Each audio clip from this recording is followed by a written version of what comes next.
What's up, guys? Welcome back to the channel. My name's Nick. My name's Nathan. And this is Full Throttle Cars. In today's video, we're going to be doing a video with the Polaris RZR 900. We're going to be doing some driving bits, maybe through some trails on the dirt roads. And then Nathan's also going to talk a little bit about his ownership experience with the RZR. It's been 3 to 4 years probably by about now, would you say? Yeah, coming up on 4 years this summer is how long we'll have had it. So we're going to go over some of the things that have been good about it, some things that have been a problem, like if something broke, or just general how it has been over those 4 years. But with that said, we'll jump right into the video. Alright guys, so in terms of durability, this RZR 900S has actually held up very well, but I will go over some of the things that we have had to replace on it. And the biggest thing that we had to put on this RZR was new front control arms. So this right here and this right here both had to be replaced because they were bent so far to a point where the wheels were pointing in at each other, and it was actually dangerous to drive the RZR on anything other than dirt. If you actually got on the road, you were jumping all over the place as the weight shifted from one wheel to another. So I did end up having to put new control arms right there and right there, and then I had to readjust the steering once I had done that. So that has actually been the biggest expense really that we've put into the RZR in these 4 years. Alright guys, so another thing that has failed slightly on the durability here has been these doors. So these doors are quite difficult really to close nowadays. So, usually you can just open it and then do that and close it. But you can see I am not touching the latch until just then that it actually snapped. So whenever you're hopping into this RZR and you're about to go for a ride that's going to be passing by anything close, you need to slam it and then once more double check and make sure that you didn't actually fail to close it, because if it opens up it could just rip the door off on the way. And that is attributed to these hinges right here. These have begun to wear out, and those actually wore out pretty close to the beginning, and that's happened on both doors. But just talking about things that have wore out, so have these lights up front here. So these lights are loose. I'm really not sure what caused it to happen, if it was just branches hitting the front of the RZR or what, but these screws have been completely stripped out of the plastic right here. And so the lights still work fine, but they definitely could be a bit more projected and work a lot better. Alright guys, if you are new to the channel, be sure to drop a like and subscribe. Share the channel, help us hit 2,000 subscribers. We're going to be throwing in some driving clips in between some of the discussion points with the RZR, so we'll jump right into that.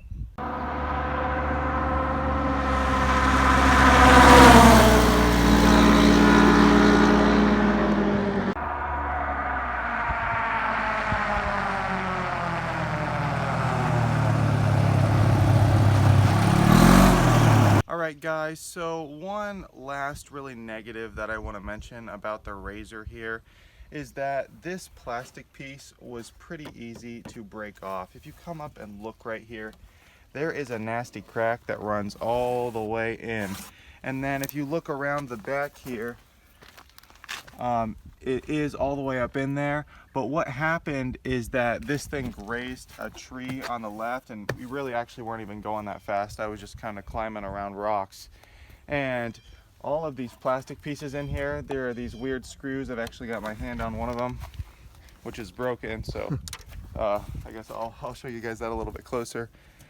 These things actually came loose, and they were fairly easy to plug back in to get this thing back into place. But nonetheless, that is a little bit annoying that this piece that's right next to the wheel on a 60-inch wide RZR would be so easy to break off. Alright guys, so Nick brought up a good point here, is that there is potentially a reason why this thing actually came off, and I was able just to put those little screws, those holders back into place so easily. This might actually be designed to rip off at those points rather than rip off and actually tear at the plastic itself.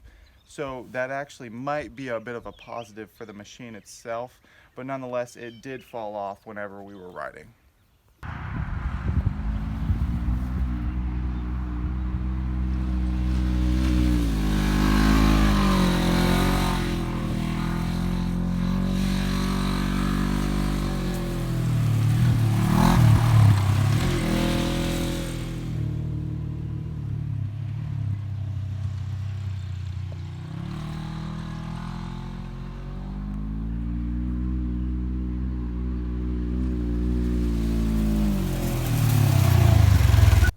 Alright guys, so one more thing that I do want to mention here that we've actually had to replace on the RZR are these axle boots that went in on the front and back of this vehicle here. So it's this actually little rubber piece. It's filled with grease, and it connects this axle right to the wheel here, and it's on both sides. So before we took this thing out to Colorado and go into the mountains with it, we did have to get those axle boots replaced because sticks get in there so easily whenever you're driving through the woods, and they just tear those rubber pieces right open and sometimes all the way off. So really, in summary of all the negatives that we've had to put into this vehicle, starting with those front two control arms, the weak bit of plastic, the weak lights, the doors, and these axle boots, really not that many problems, and all had easy repairs for 4 years of having this ATV.